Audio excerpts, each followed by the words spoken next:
Video کو like کر کے آگے شیئر ضرور کر دینا۔ اس کے لیے دعا کر دے، اس پر دنیا اور آخرت کی جہنم آگ حرام ہو جائے، جہنم اور دنیا کی آگ حرام ہو جائے۔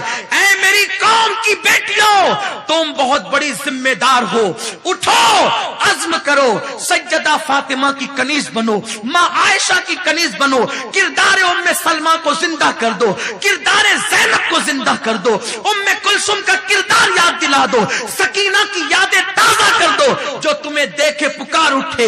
جب 14.5 صدیاں بعد کی بیٹیوں کی یہ شان ہے تو نبی کی بیٹی سیدہ فاطمہ کی کیا شان ہوگی۔ چھوڑ دو موبائل کو، چھوڑ دو انٹرنیٹ کو، گندی تصویروں کا دیکھنا چھوڑ دو، سینما میں جانا چھوڑ دو، انٹرنیٹ پر بیٹھنا چھوڑ دو، باریک اور پتلے لباس چھوڑ دو اور اللہ کی بارگاہ میں سچی توبہ کر لو، اس سے پہلے کہ موت کا فرشتہ آ کر کہے چل، تم پہلے ہی لوٹ جاؤ اللہ کی طرف۔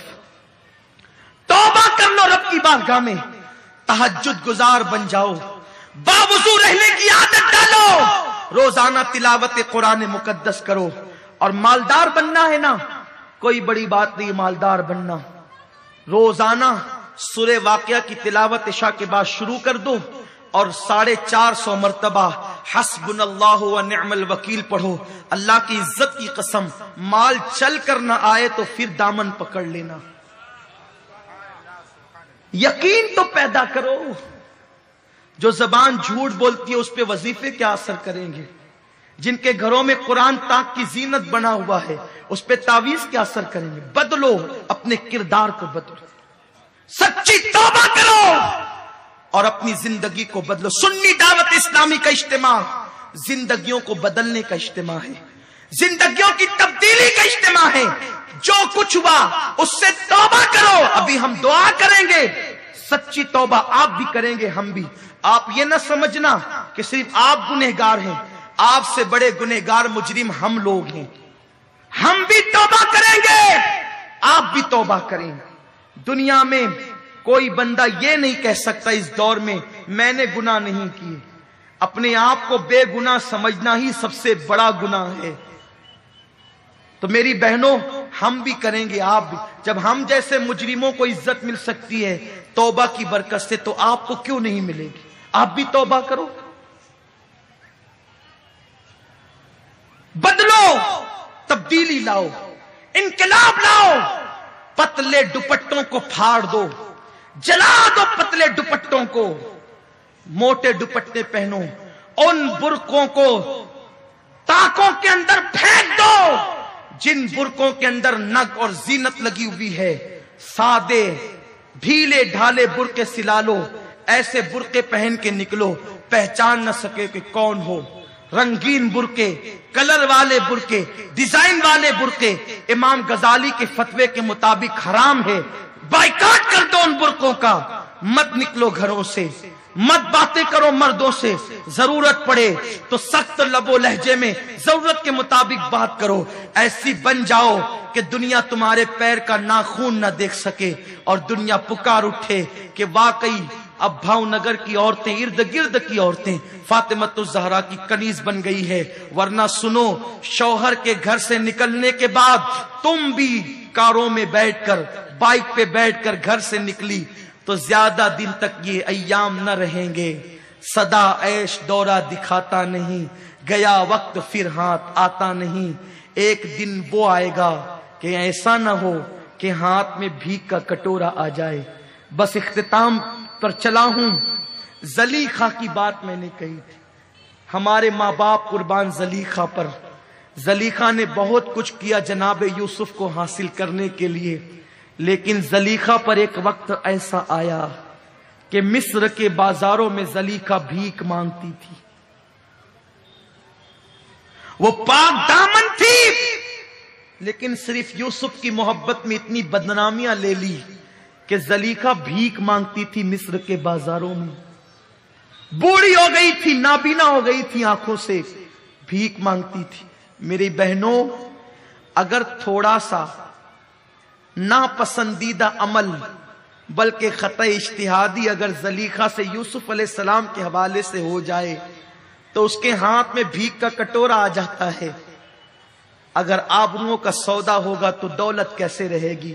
لیکن چونکہ زلیخا پاک دامن تھی، بار بار کہتا ہوں پاک دامن تھی، تو ایک دن یہ ہوا کہ جناب یوسف قحط ہو گیا تھا نا، آپ نے سنا ہوگا قحط سالی، سب کو بلا بلا کر کھلا رہے تھے، تو کسی نے کہا یوسف سب آتے ہیں کھانے، ایک بڑھیا نہیں آتی، جب بلانے جاتے ہیں تو کہتے جا تیرے بادشاہ سے کہنا جب تک خود بلانے نہیں آئے گا کھانے نہیں آؤں گی، بھوکی مر جاؤں گی، کھانے نہیں آؤں گی۔ یوسف علیہ السلام کا عین شباب تھا، واپس آئے، کہا کہ وہ مر نہیں سکتی کیونکہ سلطنت میری ہے، حکومت میری ہے۔ تو جب آئے نا تو مصر کے بازار میں زلیخا گردن جھکی تھی، پیٹ کبڑی ہو چکی تھی، بوڑھی ہو چکی تھی۔ کل تک جو زلیخا عزیز مصر کی بیوی تھی، خوبصورت تھی، لیکن ایک دوسرے جوان سے دل لگا لیا تھا، خطۂ اجتہادی کی تھی، آج بوڑھی ہو گئی تھی، کوئی دیکھنے والا نہیں تھا، پیٹ جھک چکی تھی، بھیک مانگ رہی تھی۔ یوسف گئے اور بڑھیا سے کہا او بڑی بی تو آتی کیوں نہیں ہے کھانے کا؟ کون ہے تو؟ کہا میں یوسف ہوں، مصر کا بادشاہ ہوں۔ آنکھیں نابینا تھی، رو کر کہتی ہے یوسف تیرے لیے میرا یہ حال ہوا، تو نے پہچانا میں کون ہوں؟ یوسف علیہ السلام کہتے ہیں میں نے نہیں پہچانا بڑی بھی، تو کون ہے؟ کہا بھول گیا زلیخا کو؟ کہا آپ ہی زلیخا ہیں؟ کہا ہاں، میرا شوہر مر گیا، بھیک کا کٹورا ہاتھ میں آ گیا۔ یوسف علیہ السلام کو پیار آ گیا، جبریل آیا، عرض کیا اے یوسف اللہ کی مرضی ہے کہ آپ اس کے لیے دعا کریں کہ اس کی آنکھ لوٹ آئے۔ دعا کی آنکھ لوٹ گئی، یوسف کو دیکھا، دل ٹھنڈا ہوا، ہائے یوسف میرے سامنے ہے۔ تو جناب یوسف نے کہا میرا اللہ حکم دیتا ہے کہ میں تیرے ساتھ نکاح کر لوں۔ کل تک ناجائز محبت کی تو نے دعوت دی تھی جب تیرا شوہر تھا، تیرے ساتھ نکاح جائز نہیں تھا، اب نکاح میں تیرے ساتھ کرنا چاہتا ہوں۔ زلیخا نے کہا یوسف رہنے دو، اب رہنے دو۔ تو کہا یہ اللہ کا حکم ہے۔ کہ یوسف تو جوان ہے، میں بڑھیا ہوں۔ سر کو سجدے میں رکھا یوسف علیہ السلام نے، دعا کی۔ امام غزالی فرماتے ہیں دعا کی تو اللہ نے بوڑھی زلیخا کو پھر سے شباب عطا کر دیا، اور پھر شادی ہو گئی۔ تو رات کو بلاتے تو دن کا وعدہ کرتی، دن کو بلاتے تو رات کا وعدہ کرتی۔ یوسف نے کہا واہ زلیخا، ایک دن وہ تھا کہ میرے لیے دروازے بند کر کے لبھاتی تھی، آج بلاتا ہوں تو آتی نہیں ہے۔ بس توجہ سے اس جملے کو سن لے زلیخا کا۔ کہا کہ اس وقت تو زنا کے لیے، توجہ، اس وقت تو زنا کے لیے 7 کمروں میں تالے لگا کے بلاتی تھی، لبھاتی تھی، عورتوں کی انگلیاں کٹواتی تھی، مجھے جیل تک بھجوا دیا۔ اب نکاح ہو گیا، جائز طور پہ بلاتا ہوں، دن کو بلاتا ہوں تو رات کا وعدہ، رات کو بلاتا ہوں تو دن کا وعدہ، کیوں نہیں آتی؟ جواب دیا زلیخا نے جب تک دل میں یار نہ بسا تھا تو تیری محبت میں گرفتار تھی، اب جو یار کے جلوے بس گئے تو اب کوئی چاہیے ہی نہیں۔ یہ مقام پر پہنچتا ہے بندہ جب خدا کا جلوہ، اس کے محبوب کی محبت دل میں بستی ہے۔ لیکن چونکہ ابھی تک زلیخا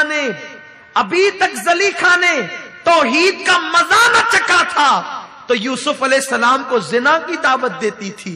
تو اس لیے اللہ کی محبت دلوں میں پیدا کرو، خدا کا خوف، اس کے محبوب کی محبت، سچی توبہ کرو، دل خودی گناہوں سے اچاٹ ہو جائے گا، گناہ کی محبت دلوں سے نکل جائے گی۔ اللہ پاک مجھے آپ سب کو توفیق عطا فرمائے۔ دوران گفتگو اگر کوئی غلطی ہو تو اللہ معاف فرمائے۔ کوئی بہن اٹھ کر کے نہیں جائے گی، اب اصل وقت آتا ہے مانگنے کا، اب اصل وقت آتا ہے توبہ کا۔